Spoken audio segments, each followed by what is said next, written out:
नमस्कार, आप देख रहे हैं कशिश न्यूज और आपके साथ मैं हूं दीपक शर्मा। झारखंड में पेयजल की उपलब्धता एक गंभीर मुद्दा रहा है और इस मुद्दे को लेकर केंद्र सरकार के सहयोग से राज्य में कई योजनाओं का संचालन किया जा रहा है।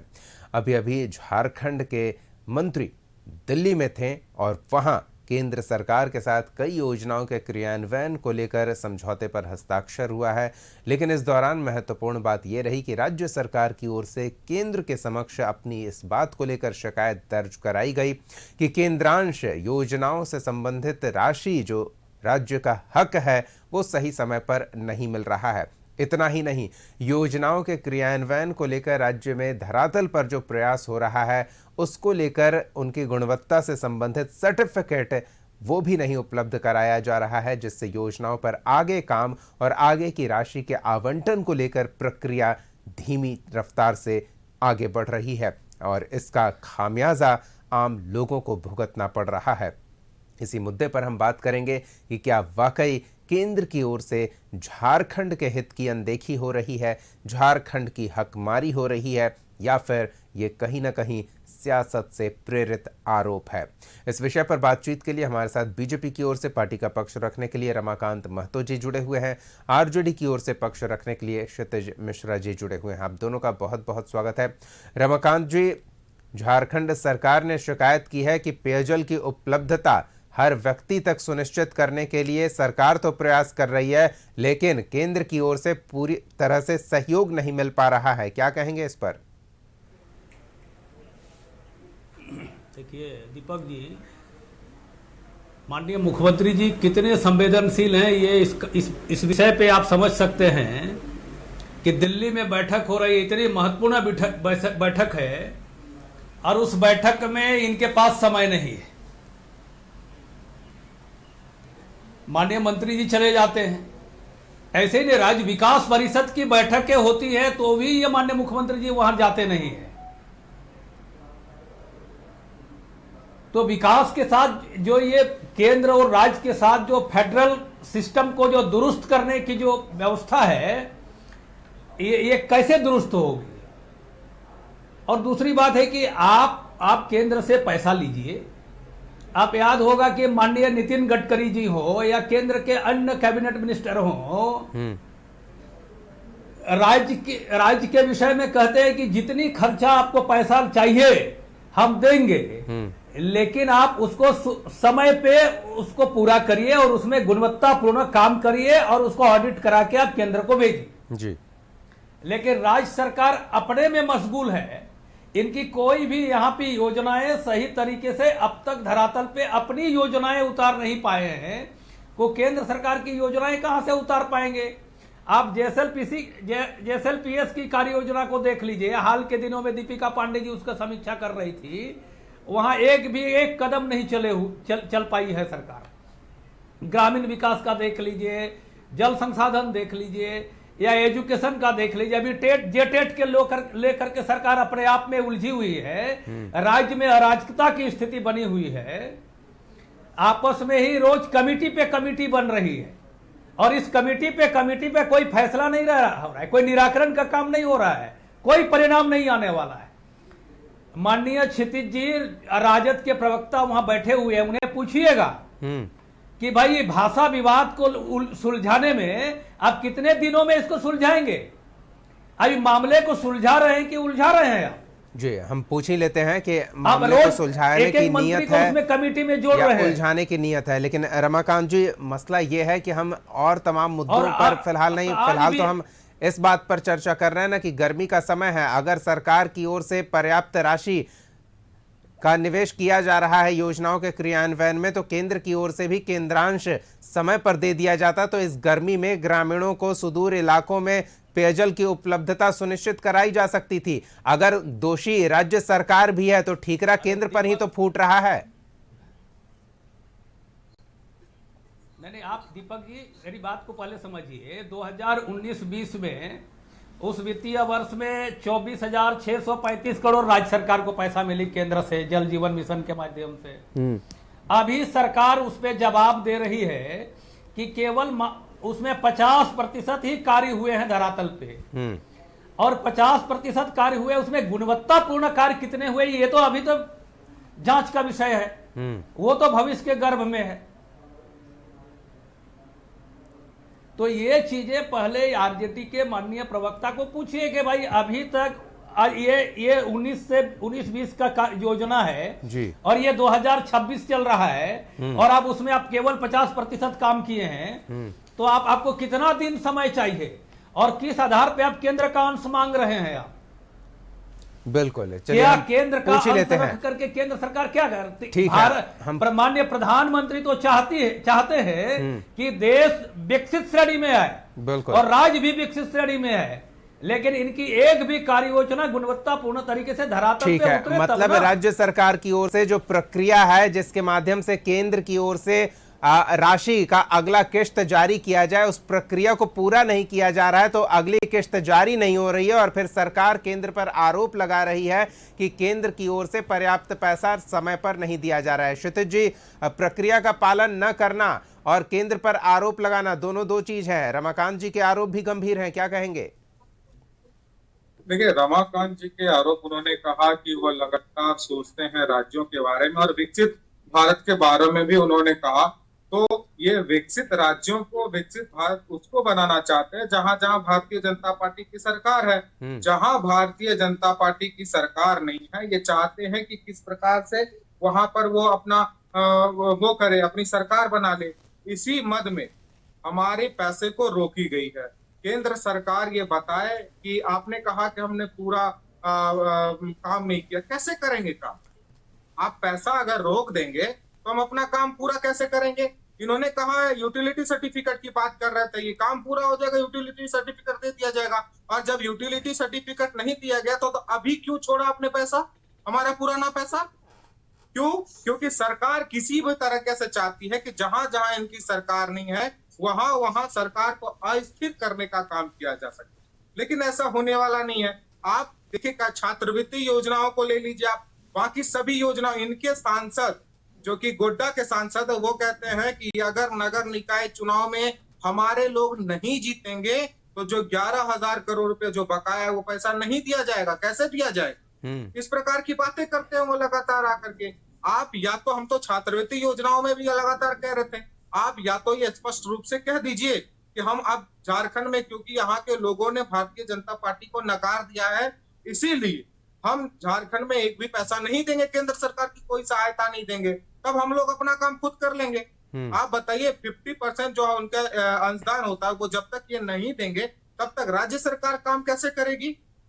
आप लगातार राज्यों पर अलग अलग ठीकरा फोड़ रहे हैं, अलग अलग उस पर। अब जी राम जी योजना आपका, उसके चक्कर में राज्य सरकार को ज्यादा उसको पैसा चुकाना पड़ेगा। तो ये जो है, ये जो पैसा का भी यूटिलिटी जो होता है, उसको भी, जो यूटिलिटी सर्टिफिकेट की बात कर रहे थे रमाकांत जी, बताइए हमको कि बिहार ने 71,000 करोड़ का यूटिलिटी सर्टिफिकेट नहीं दिया कई कई मदों में, उनको किस प्रकार से पैसा मिल रहा है? तो आप बायस्ड होकर के काम क्यों कर रहे हैं? इन्होंने कहा कि मुख्यमंत्री जी गंभीर नहीं है, सशरीर नहीं पहुंचे। वाह रे वाह, ये कौन सा तरीका ये बता देने का? विभागीय हम नहीं जाए तो बेहतर है। ऑनलाइन माध्यम से मुख्यमंत्री भी जुड़े हुए थे, प्रधानमंत्री ऑनलाइन मीटिंग करते हैं, आपके बाकी मंत्री ऑनलाइन मीटिंग करते हैं। बिल्कुल बिल्कुल, नहीं, उस पे जाने की जरूरत नहीं है, विषयांतर होने की जरूरत नहीं है। लेकिन क्षितिज जी, क्या मुख्यमंत्री आप केंद्र पर सम्मिलित हुए ना, बस वही काफी है। क्षितिज जी, आप जो अंशदान रोक रहे हैं, किस आधार पर रोक रहे हैं? इतने दिनों तक झारखंड में ऐसा क्या कारण था कि केंद्र सरकार ने जो अपना अंशदान है उसको रोक दिया था? नहीं, रोकने का कारण तो यही बताया जा रहा है ना कि उपयोगिता प्रमाण पत्र नहीं दिया जा रहा है। अभी क्या यूटिलिटी सर्टिफिकेट दे दिया गया है क्या?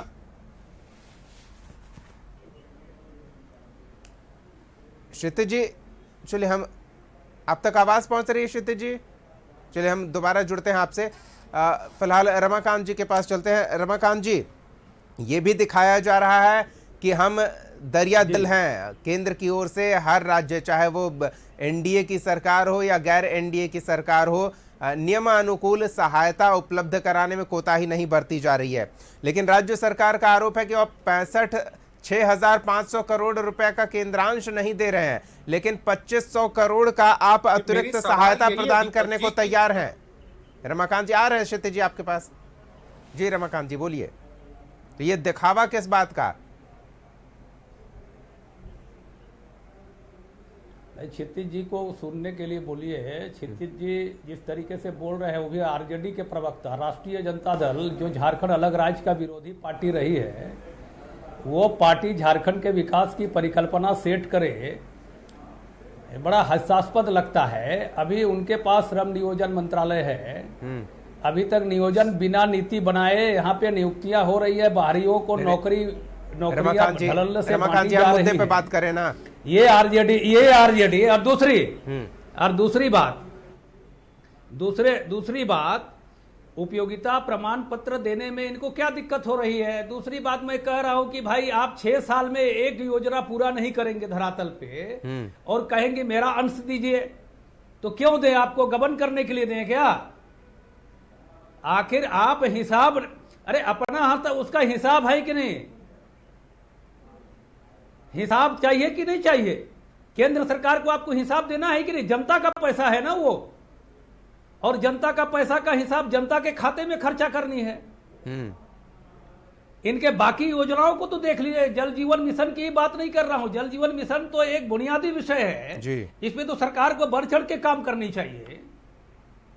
लेकिन ये आक्रमणशील मंत्रीगण यहाँ पे हैं, आक्रमणशील मुख्यमंत्री जी हैं यहाँ पे, इनके नौकरशाह आक्रमणशील बने हुए हैं। एक फाइल इनकी चलती नहीं है, धरातल में कोई काम नहीं हो रहे हैं, इनके द्वारा किए एक भी वादे अभी तक पूरे नहीं हुए हैं। ये तो आपस में उलझे हुए हैं। मैं तो पहले भी कहा, इनके मंत्रिमंडल की टीम, ब्यूरोक्रेट्स आपस में उलझे हुए हैं राज्य अराजकता की स्थिति में। और दूसरी बात ये कह रहे थे कि राज्य में एन के प्रकारेण राज्य को ये अस्थिर करना चाहते हैं। अरे भाई, भारतीय जनता पार्टी का एक भी ऐसा इतिहास आप बताइए जो कांग्रेस पार्टी की तरह 356 का प्रयोग अभी तक किसी राज्यों में भारतीय जनता पार्टी। ठीक है रमाकांत जी, हम आज उन मुद्दों पर बात नहीं कर रहे हैं ना, हम बस ये समझना चाह रहे हैं कि अगर केंद्र सरकार इस प्रकार का आरोप लगाना उनका ठीक बात नहीं है। रमाकांत जी, इसका जवाब दीजिए कि अगर केंद्र सरकार 2500 रुपए की अतिरिक्त सहायता जल जीवन मिशन के तहत दे सकती है, तो 6500 करोड़ रुपए जो केंद्रांश है उसी का एक हिस्सा बताकर देती। अतिरिक्त सहायता बताकर देने का दिखावा ही तो समझा जाएगा ना कि हम आपके पैसे भी रोक लेंगे और आपका उपकार भी करेंगे और उसे प्रचारित भी करेंगे। अच्छा, एक बात मैं कह रहा हूं दीपक जी, राज्य के विकास के प्रति इनकी यदि उतनी प्रतिबद्धता है तो माननीय मुख्यमंत्री जी, माननीय प्रधानमंत्री जी के साथ मिलकर के ये सब बातें क्यों नहीं कहते? राज्य विकास परिषद की बैठक में अभी तक इन्होंने एक भी बातें वहां रखी है क्या? दूसरी बात, यहाँ भी माननीय बाबूलाल जी हैं, प्रतिपक्ष के नेता हैं, कभी भी इस पर विमर्श क्यों नहीं करते? ये क्योंकि इनके पास कोई उपलब्धि नहीं है, ये काम करना ही नहीं चाहते। इनके तो बालू चाहिए, बालू को अवैध उठाव करके लूटना चाहते हैं, राज्य को लूट ही रहे हैं। खुलेआम बालू की लूट हो रही है, माइंस की लूट हो रही है। इनको पोस्ता की खेती करवानी है अवैध तरीके से, इनको अवैध तरीके से दारू बिकवानी है, युवाओं को बर्बाद करनी है। सारी बातें हो रही है, पानी की बात नहीं हो रही है। ये नहीं, पानी की ही कह रहा हूं। आज चुआ से लोग पानी पी रहे हैं। ये क्योंकि केंद्र की ओर से पैसे नहीं दिए जा रहे हैं उन्हें नल जल योजना का लाभ पहुंचाने के लिए। अरे सर, तो मैं तो कहा कि भाई आप हिसाब देंगे तब ना। मैं तो कहा कि आप 2019 की योजना अभी तक आपके पूर्ण नहीं हुए हैं, सरकार के आंकड़े हैं ये। तो फिर 2500 रुपए की अतिरिक्त सहायता का दिखावा क्यों किया जा रहा है? वो भी पैसा रोक लेते, वो क्यों दे रहे हैं? क्या नहीं, क्या हम देंगे ही, काम करते जाइए, हम जवाब भी मांगेंगे। नहीं, अतिरिक्त सहायता के नाम पर आप देंगे, लेकिन केंद्रांश के नाम पर आप नहीं देंगे। नहीं तो जो सिस्टम बना हुआ है उसी आधार पे ना राशि आवंटित की जाएगी। चलिए, इस सिस्टम में सियासी मंशा भी झलक रही है।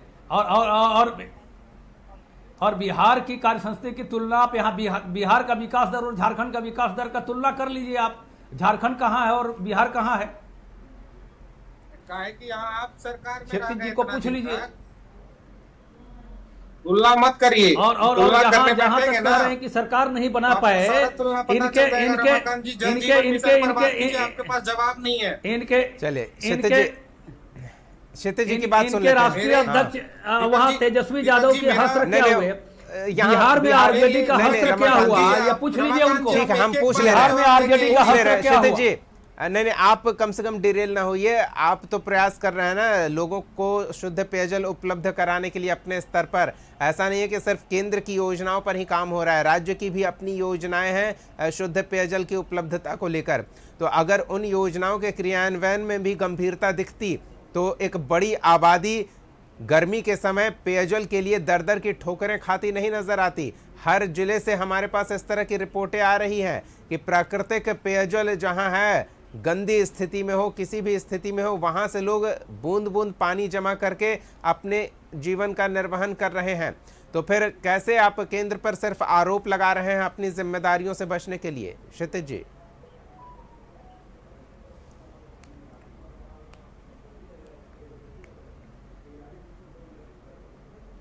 देखिए दीपक जी, जैसा कि आपने देखा कि प्रधानमंत्री जी ने एक जल जीवन मिशन के तहत हर घर नल का एक योजना चालू किया, लेकिन उस योजनाओं के साथ क्या वो योजना एक ही वो था कि वो जिन राज्यों में भारतीय जनता पार्टी की सरकार है वहां आपको यूटिलिटी सर्टिफिकेट देने की आवश्यकता नहीं है, कोई चीज देने की आवश्यकता नहीं है, आपको पैसा लगातार मिलता जाएगा। आपको पता होगा कि इसमें राज्य सरकार की भी भूमिका होती है, उनकी भी पैसा लगी हुई होती है। हम फिर से सवाल इनसे यही पूछ रहे हैं कि आप यदि हमारा पैसा दे सकते हैं, आप यदि हमको 2000 2500 करोड़ रुपया दे सकते हैं, तो बाकी पैसा आप क्यों रोक करके रखें? आखिर आपकी क्या मंशा है? यूटिलिटी सर्टिफिकेट का आप बार बार बात कर रहे हैं, तो इनसे पूछिए ना। बगल की राज्य है बिहार, बिहार में 71,000 करोड़ का यूटिलिटी बिहार के आधार पर झारखंड को पैसा नहीं मिलेगा। पैसा बकाया हुआ है, तो आप बताइए उनको ये पैसा कैसे मिल जा रहा है? सरकार अतिरिक्त पैसा दिया जा रहा है, केंद्र सरकार झारखंड को दे रही है। काम पूरा करने के बाद यूटिलिटी सर्टिफिकेट आपको सौंप देगी। नहीं, आप केंद्र की ओर से केंद्र की ओर से 2,500 करोड़ रुपए का, हमारे जो 1,40,000 करोड़ रुपए जो रॉयल्टी बाकी है, इन्होंने कहा कि हमारे मुख्यमंत्री जी जाके बात नहीं करते हैं। क्या बात करें? आप क्या चाहते हैं? राज्य के मुख्यमंत्री हेमंत सोरेन जी जाके पैर पकड़े मोदी जी का? तो वो होने वाला नहीं है।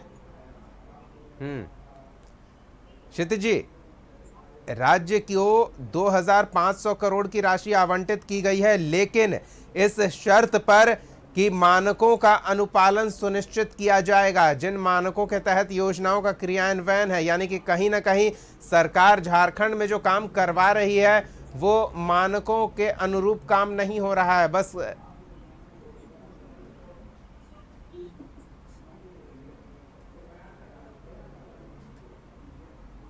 क्षितिज जी,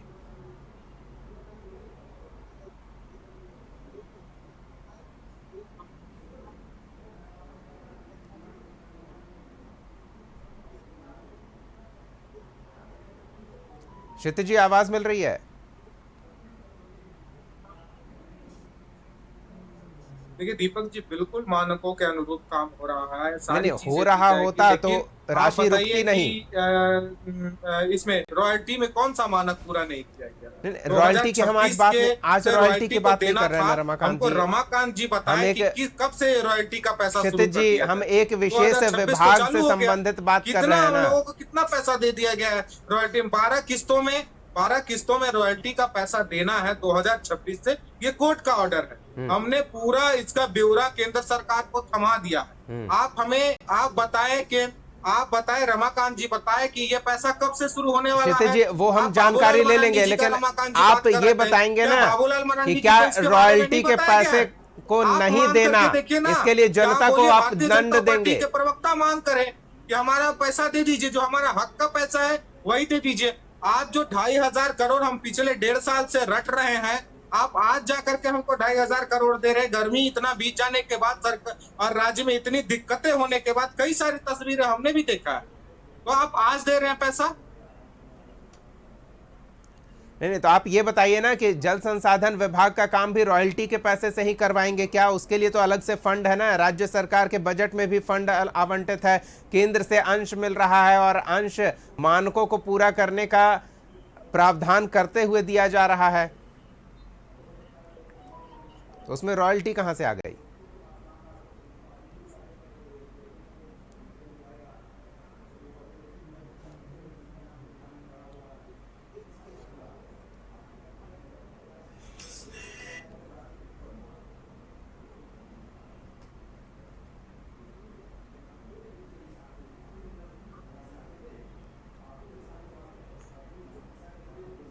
दीपक जी, केंद्र सरकार ये तय कर जाए और आज इनके प्रवक्ता ये आकर के बोल दे कि केंद्र सरकार की तरफ से कोई सहायता नहीं किया जाएगा, झारखंड अपने पैसा से अपना देश अपना राज्य का विकास कर ले।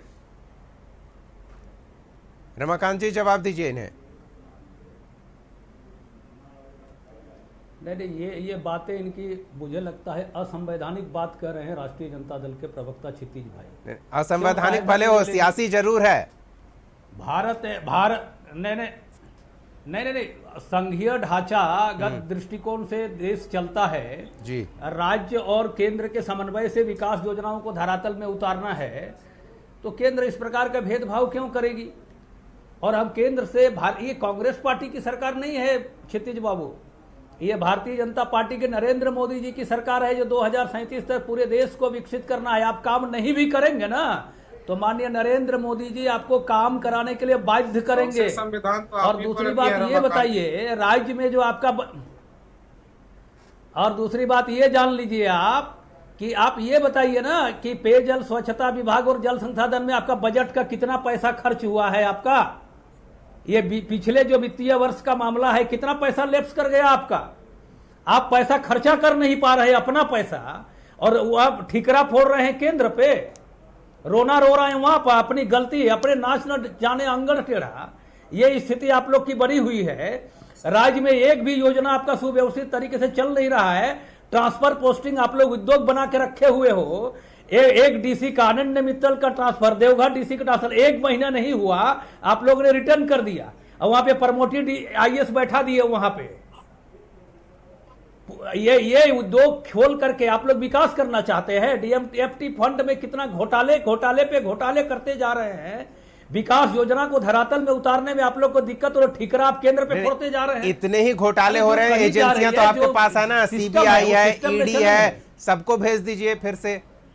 उन्हीं के डर को दिखाकर तो आप राज्यों को, जो एनडीए के सहयोगी राज्य नहीं है, वहां आप अपना काम चला रहे हैं, ये इनका आरोप रहता है। नहीं, ये गलत आरोप है ना। ये इनके नेताजी जो थे माननीय लालू प्रसाद यादव जी, जो आरजेडी के संस्थापक हैं, वो सलाखों के पीछे चले गए थे। उस समय भी सीबीआई भारतीय जनता पार्टी के हाथ पे थे क्या? आपके विधायक पकड़े जाएंगे सारे के सारे। उस समय भी क्या भारतीय जनता पार्टी की सरकार थी क्या?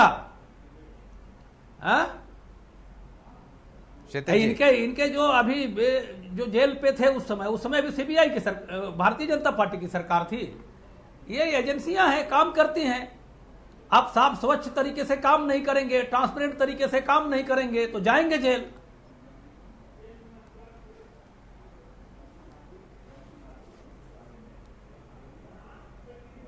चलिए, देखना दिलचस्प होगा कि आगे क्या होता है। बजट का कितना करा से इन लोगों को खर्च होता है। ठीक है, वही खर्च किया गया है और खर्च किए जाने का सबूत दिया गया है, और उसके बाद भी अगर पैसा नहीं दिया जा रहा है तो विपक्ष के आरोपों में कहीं ना कहीं दम दिखेगा। बिल्कुल, हम बातें पूरी कर रहे हैं फिलहाल। बहुत बहुत धन्यवाद रमाकांत महतो जी और क्षितिज मिश्रा जी अपना समय देने के लिए, इस मुद्दे पर बातचीत करने के लिए। केंद्र और राज्य के बीच जो सियासी संघर्ष चल रहा है, उसका खामियाजा आम लोगों को भुगतना पड़ रहा है। इस भीषण गर्मी में पेयजल के लिए दर दर भटकते लोग क्या राज्य सरकार को या केंद्र सरकार को परेशान नहीं कर रहे हैं? अगर परेशान कर रहे हैं तो इस केंद्रांश और राज्यांश की लड़ाई से इतर उन्हें पेयजल की उपलब्धता सुनिश्चित कराने को लेकर सिर्फ एमओयू पर हस्ताक्षर नहीं, धरातल पर काम भी हो, नल भी लगे, और ऐसा नल लगे जो मानकों को पूरा करे, यानी कि उस नल से शुद्ध पेयजल भी निकले ताकि लोगों की प्यास बुझे और ये सियासी संघर्ष के बीच वो न पिस जाए। हमारी नजर बनी रहेगी इस मुद्दे में। फिलहाल के लिए आज इतना ही। अगले एपिसोड में एक और मुद्दे के साथ फिर मौजूद रहेंगे। देखते रहिए कशिश न्यूज।